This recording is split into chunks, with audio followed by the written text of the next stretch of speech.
everybody, and welcome back to Doxy Can Make. Today we're gonna have answers to the questions that haven't been answered yet. So this is the question and answers part 2. So let's get on with it. A very hard question is about to come up, and it's all about what is my favorite knit/crochet garment that I have made,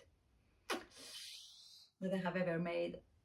Ooh, this is so hard to answer, and the person asking it also said that knows how hard it is to answer, but let's have it. It really changes. Like every time that I make something, I think that, oh, this is my favorite. Oh, I have overcome myself. Like, oh, this is amazing. Like, it's this. And I have also commented in one of my previous videos that whenever I finish something, I say like, ah, I love it and I love it, and like I don't change adjectives on how like I express myself, but because this is seriously that I love them. It is, they are part of me, of my self-expression. So it is very hard like deciding one, and I feel that I am putting down the rest of them. So this is why I have decided that I will narrow it down of what I have made this year. And my answer would be, that's completely not really thought through. It was just like it popped in my mind. I was like, okay, I will go with that. It is the Funky Fridges dress. It was something that I have not made. I've made a dress before, but not this kind of dress. And it was crochet with a new stitch technique for me.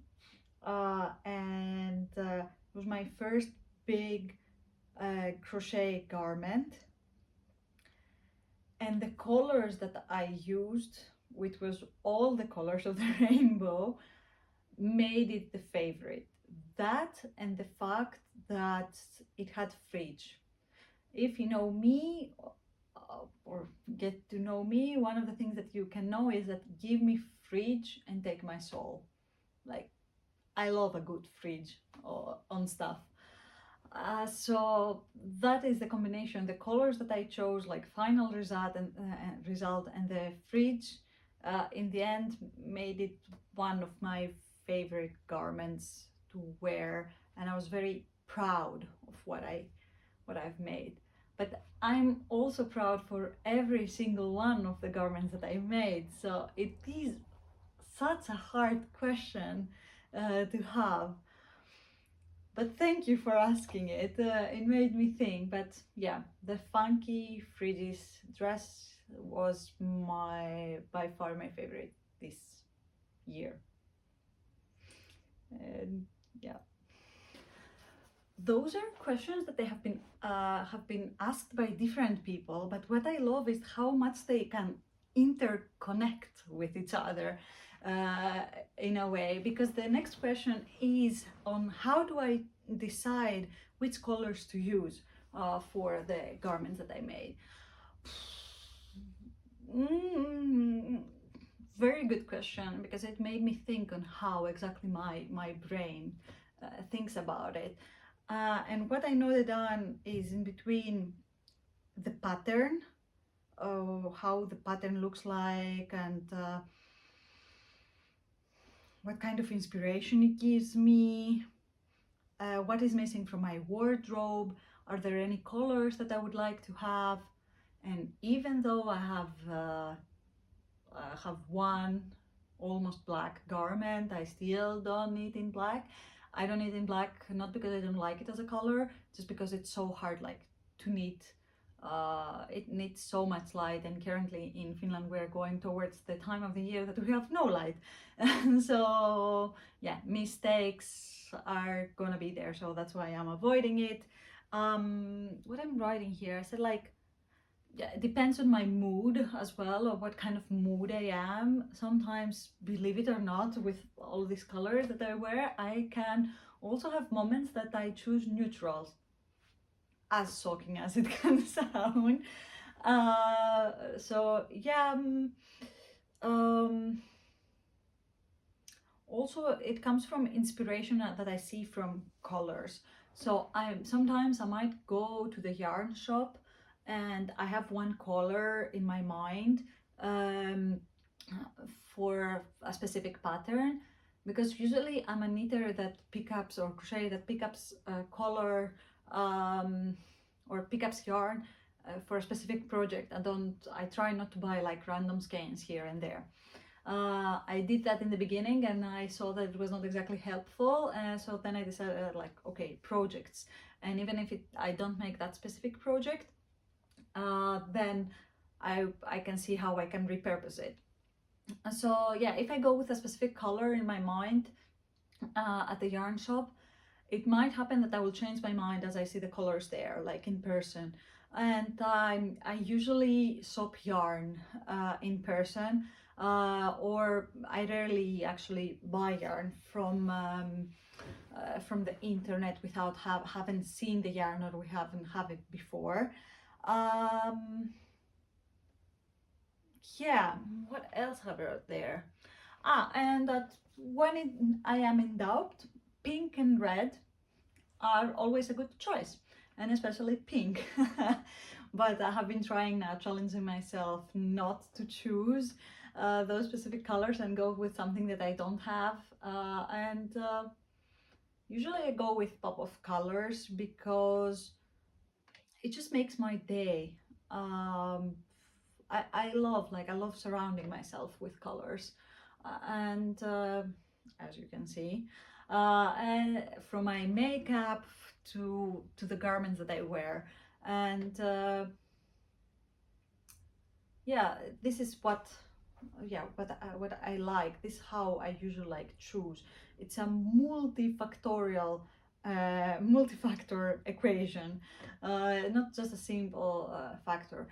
Another maybe factor that I will add is that I will try to see what I have in my stash. Lately, especially this year, I have been trying to see what I have in my stash and if I can build around it, and then go like for something else if it doesn't fit or if I don't like, and so far. But yeah, it's not a special like one. It's not very simple on how I choose yarn. It can be quite complicated. Maybe I should make like a video when I choose like a pattern to make and how I chose like the yarn choice, yarn color choice. Nice idea. All right, I am back in this seat, and now I am wearing another Sari Nordlund design. This is the Ruka pullover, and made in the round color work out of Icelandic wool. It is one of my favorite pullovers to wear. I really like the design of it and the colors I think that I chose.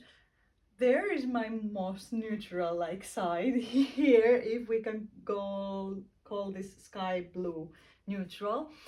And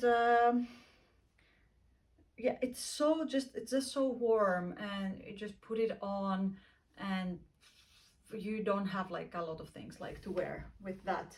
Um, yeah, that's it, my Ruka pullover. I really love this next question because it's for beginners, and I had this also idea of making this kind of a video about it. So the question is, for beginners, what's the easiest thing to knit? I have my own take on that, which I don't think goes with the normal thing that people go when they are knitting, and I think that's why people also don't commit so much to knitting. So for me, it would be like the opinion and advice that I give like to beginners that they are text me either on Instagram or if they find me like friends, they find me in real life, I always tell them, don't make a scarf. As simple as that. So usually people, when they try to learn how to knit, they say like, I'm gonna make a scarf. And I find it the most boring thing that you can make, because they don't go with some like intricate things of everything. They just go with a very simple like scarf thing, like stockinette or just like knitting. And even though it's a very nice basic piece to have, I would say it can be boring, because imagine having to make like 2 meters, especially if you had to put it like around yourself like a couple of times or like even one time. So you need to have like 1 to 1.5 meters the minimum. So it can get boring. So my first advice is don't make a scarf. My second advice is to take a very cheap like yarn that you can find and just try to make what I did, like learn how to cast on, purl and knit, and from there build on. And my third advice is actually answers the question, is make something that you want to make, that challenges you yourself. Like my first garment was a dress vest. I'm not saying to go that hardcore because it was hard. Like I had to learn a lot of things in a very small amount of time, and it took time. But if you want to make a scarf, make a scarf. If you want to learn how to make like a beanie, learn how to make a beanie. If you want to learn how to make socks, make socks. So even if you want to learn how to make like a pullover, like, or a t-shirt, make that, because then you will have the motivation to make it. But on the easiest thing to make, yeah, I will have to say that for a beginner, yeah, a scarf is the easiest thing to make. And there are nice patterns out there that can they can teach you stuff along the way. So yeah, easiest is a scarf, but it's not something that I would recommend maybe a beginner to start with. Knitting spicy questions, or I don't know if it's spicy, but like fun at least. So the next question is, what's a memorable knitting failure? I had to give it a thought. Not that I didn't have failures in my knitting career. I had like a quite fair amount of them, I would say. But I think the most memorable that struck to my mind was November, December of 2016. I have decided to give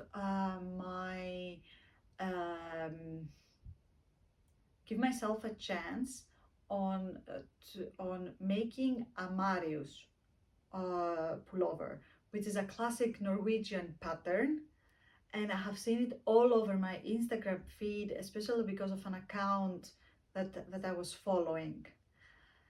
And I decided I will do it, but by the time I have taught myself how to make pullovers, and I have made like 2 of them, something like that, and it was fun. I really liked it. And I was very proud also of that fact. But I was still a novice, and you can see that I was a novice. I can see it back then, because the pattern, after I searched and searched and searched, the pattern that I finally managed to find was made to be sticked. And when we say sticked and sticking, it is the terrifying process of actually making something in the round, and then you have designated areas in the knitting that you will cut through. I know it sounds very terrifying. I have done it 2 times in my knitting career, and in the end it was not as but yeah, but at the time I didn't even realize it, and the pattern was like a free pattern that I have found. It was not very good, like not very well explained. I made something, the color work was all over the place, nothing was like aligning. And I even remember that I finished it, like I went up to the collar, even though it was like mistakes, because I was trying to convince myself that it will look cool, even if it's not, like the color work is not aligning. And then I remember I was so angry to the pattern, to myself, to wasting so much time to make something that was completely unwearable. It wasn't, you couldn't even wear it because I was making it top, bottom up. You needed to stick, but then I found like another way on how to attach the sleeves. It was a mess, like a complete failure. So I even had like the sleeves and everything, and it was part because I didn't know like all those stuff. Like looking back now, it is so obvious to me. But Doxy of 2016, that she has been knitting for a year, uh, yeah, it was a very ambitious project, and I didn't have like the experience to take it upon. But I learned a lot, and I would like maybe to say sorry to my mom on the things that I said that day, because she was the one being present when I was unleashing my wrath on all of this pattern. It is a disaster all over the place. So sorry, mom, for having to put up with me once again. But yeah, at least now I can look back to it and laugh. Question number 13, and is what inspires you to knit in general, but also a specific pattern? In general, knitting, I would say it's the self-expression, is the ability to make my own clothes. Yeah, that's it. It's this, that I get to choose the yarn, that I have control over the yarn, the color, the size, the fit, everything. So that would be on why I knit in general and what inspires me. On what inspires me in a pattern, I think it has to do on how well it fits with the style that I have currently going on. I'm not changing a lot. I cannot say that my style have changed a lot during the years that I have been knitting, but the colors that I have been using and the color combinations that I've been doing, that have changed, that have matured maybe a little bit. Even though I still go for the brights and I still go for all the colors in the rainbow, I go around it in a way that suits me, I think, way better, and it has a continuation during the year. So something that I will need now, I will still wear it in 2 years from now.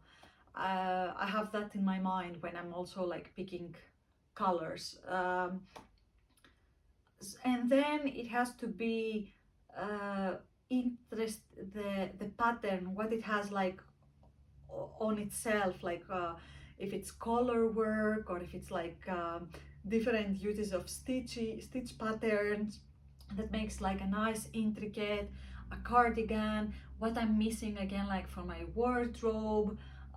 So for example, in my fall knitting plans, I said that I don't have like a lot of cardigans, like knitted cardigans, and I think that they will be very nice as layering pieces, and that's what I have seeing myself casting on more now. And also I have been missing like bottom pieces of knitting, so I am making some pants, some very fancy glittery pants. um, yeah, so what exactly compels me, like inspires me to make a pattern, is how it looks and how that looking to my style. I don't even know if what I'm saying makes sense, but I hope it does, and you can resonate with what I'm saying. So, for example, when I chose like to test knit, because I've actually test knitted this pattern, what I really liked was the color work design, and I like that it had like a high neck, like so. The elements that inspired me to make it was the high neck and the color work, and that it has like this boxy normal length kind of a feet that I didn't have currently in my wardrobe.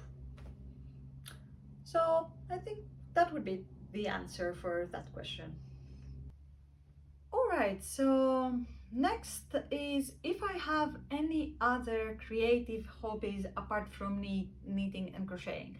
And the answer is yes, I do. I actually bullet journal. And for those of you that don't know what bullet journal is the act of having uh, a notebook where you can make your own calendar of the month.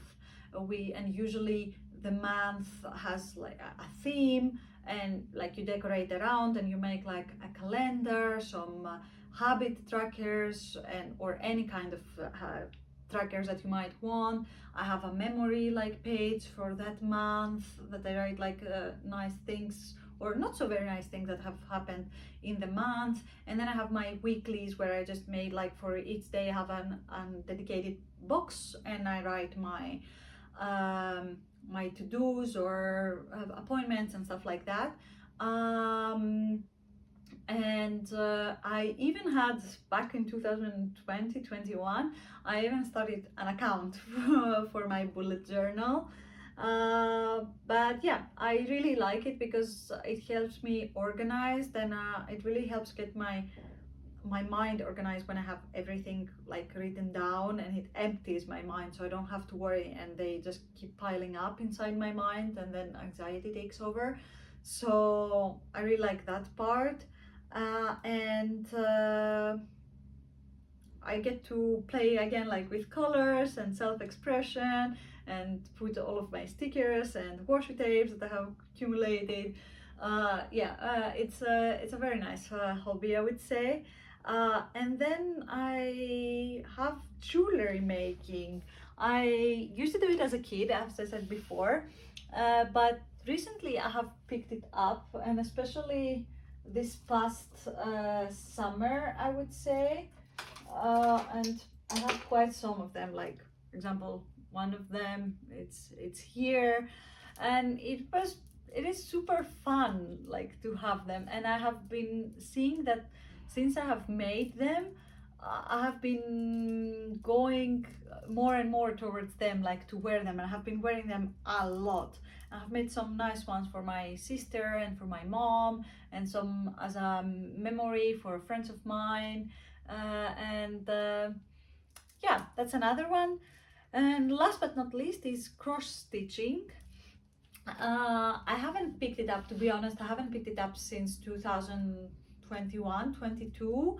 But in 2020 and 21, I started it. It started, I went to the yarn shop, and in one of the yarn shops that I go, they have mm, not only yarn for knitting, crocheting, and blah blah. They also had this material for cross stitching, and I saw a very nice tablecloth, Christmas one, and they had already like the yarn for it, the threads for it, and the tablecloth and the pattern. So I bought it and I started it. Of course, I haven't finished it, and then I bought like some other projects. Uh, but it's quite relaxing, and I would really like to pick it up again once I have a little bit more time and a little bit less on my needles. All right. The next question is not exactly a question, but more like of the person is asking me to give a shout out to a knitwear designer or knitter that I like and I think that is underrated or slash deserves visibility. Um, I was thinking about it, and the first person that came to my mind uh, is actually a friend of mine, and is Meta Carlson. I have talked about Meta's designs both in a couple of my own videos, my current whips and I think fall knitting patterns. And the reason is because I have Meta has a couple of patterns up, and I have made, if not all of them, the majority of them, and I really like them because they are simple with a twist, very easy to understand and follow, and I wish more people knew about it. So that will be like my shout out. But I also want to mention designers. Some of them are also like they became friends as well, or very good acquaintances, at the very least. And First of them is Sari Nordlund. I'm already wearing two of her patterns in this video, or maybe two videos, but yeah. And I have recently I have been loving all of the patterns that she's putting out. Like, it's great work. And then it's Milena Paulina. Uh, I have no words. Like, I think our styles, even though it's different, not very different, they match somehow. Like, our vibes match, and she's making everything that she's making. I want to make, or I have made in most of the cases, and great attention to details and how well the pattern is written, and how much time she puts into making them. And the next person, I would say, it's Caroline Zuslang. I have made quite some of her patterns, and I really love also the effort that she puts into making them, into making patterns that they are um, inclusive for most of the people, made to measure. And I think that's what they have in common, all of them, both Sari, Milena, and Caroline. So those are the other three people that I would like to include as well.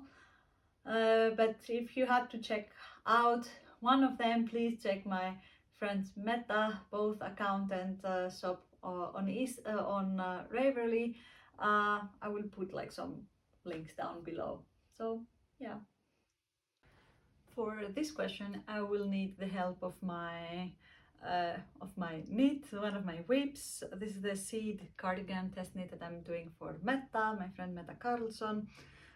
It is basically the seed pullover that I have made, that I have just finished in September, but now in a cardigan version, and I'm very excited about it in this very nice poppy red.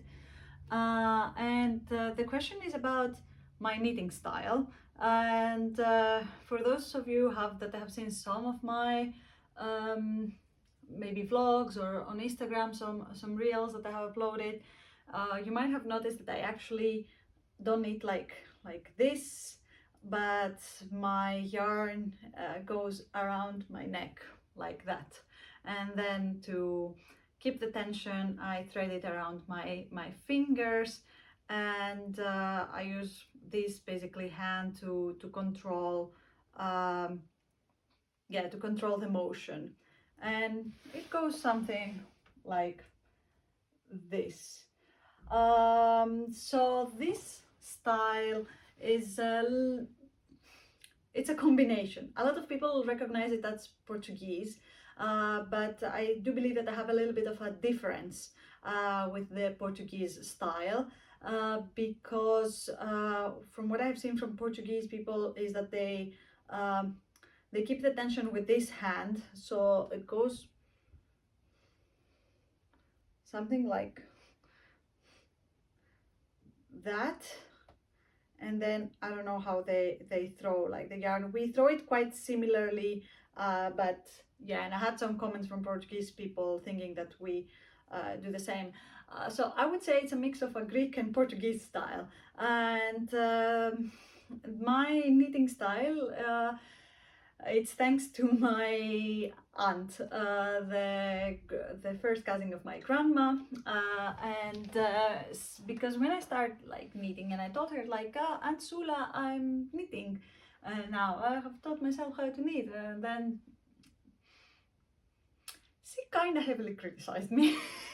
Not in a bad way, but she was like trying to help me on how to do better. So at first I was like struggling of making like this and that and whatever. So my answer is like, Doxy, no, you can't, you have to be aware of the tension. And I was like, okay, because otherwise it's gonna be a mess. I was like, okay. So she gave me two options. That was my two options, that either the yarn goes around my neck or the yarn goes to a safety pin that I put onto my clothes, and I hold like the tension from I control the tension from there.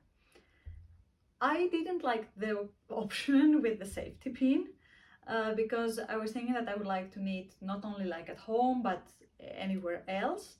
So around the neck it went. I'm not sure if it the person said that it looks comfortable. Yeah, for me it is. There is times that I have overdone it, especially when I started like knitting, and I ended up having a lot of like neck pain in the point that I couldn't support my neck and I had to wear like a supporter. But that was only one time because I was like this and making. And then I learned a little bit like about posture and how to pace myself and all of those fun stuff. But at least it works for me. And I know there's like different styles that people are doing it, and maybe it's not the fastest, but for me, I learned to become fast. Like I became faster because I have been doing it like for so long. So yeah, I think it's kind of a mix between Greek and Portuguese knitting style. I forgot to say what I'm actually now wearing for the last parts of the question. I'm wearing my Hilda sleepover from Spectacle Streak. I hope I said the name correctly. I practice so much, so much to say it. It's a Danish designer, and the colors, if you look like close enough, it is a little bit of Christmas colors, or it is because I decided to make. I like this idea of having a seasonal knit, like to knit something especially for Christmas, for the December period. If you don't know, or if you haven't noticed it from anywhere else from my social media, I'm a huge Christmas decoration fan, like huge, and it has trickled down to my knitting as well, and I have no regrets for it. Moving on. So when I wanted to make something, but I didn't have that much time, and then I thought that a vest would be a very nice idea because it doesn't have any sleeves, so like win. And then I saw the Hilda sleepover that was knit in thick needles, so that would be faster, win. And instead of like make it super obvious for Christmas because I want to wear it in other times apart from Christmas, I chose those colors. Like I chose to make like the big color work in pink, and then the smaller color work, the smaller details in this red and green. So it doesn't very much resemble the Christmas period all over around, but for me it has like a little bit of that vibe. So this is my Hilda sleepover. We have found ourselves in the last question. And the last question is about my favorite fibers and to please sew my stash. I can say for the second part of the question that I have considered, and even though my yarn stash is super extensive, more than to my liking, I have decided that I will make a separate video about it. So there you go about that. And about the favorite fibers, I knit with everything from acrylic to wool to cotton to linen to basically anything. I do have preferences, so I would say that I much prefer to knit with natural fibers, but I have no problem with knitting with non-natural fibers as well. But as come to my favorite, a good soft merino will always have my heart because it feels like as a soft hug. Then goes, I have been having an obsession lately with brushed alpaca because once again of the softness and the warmth. And last but not least, and you can see it already from the amount of garments that I made this summer, which the majority of them was made in cotton yarn, it's cotton yarn. I like it. It can be difficult because it doesn't have a lot of elasticity and it can grow, but I like it for summer and I wear it a lot. So there you go. Merino, brushed alpaca and cotton yarn I think would be my favorite fibers. But I do have to say though that I like a nice raw wool because of the durability and the warmth it can provide, like the correct amount of warmth, because it makes you warm but doesn't make you sweaty in a bad way. It's a natural and it breathes. Yeah, favorite fibers: cotton, brushed alpaca, merino. That was all for all the questions that have been asked through Instagram or through my community tab in the channel. Thank you so much to each and every one of you that put in a question. And I hope we will be doing this in the future once more people join our company. So thank you again, and I will see you in the next one. Bye!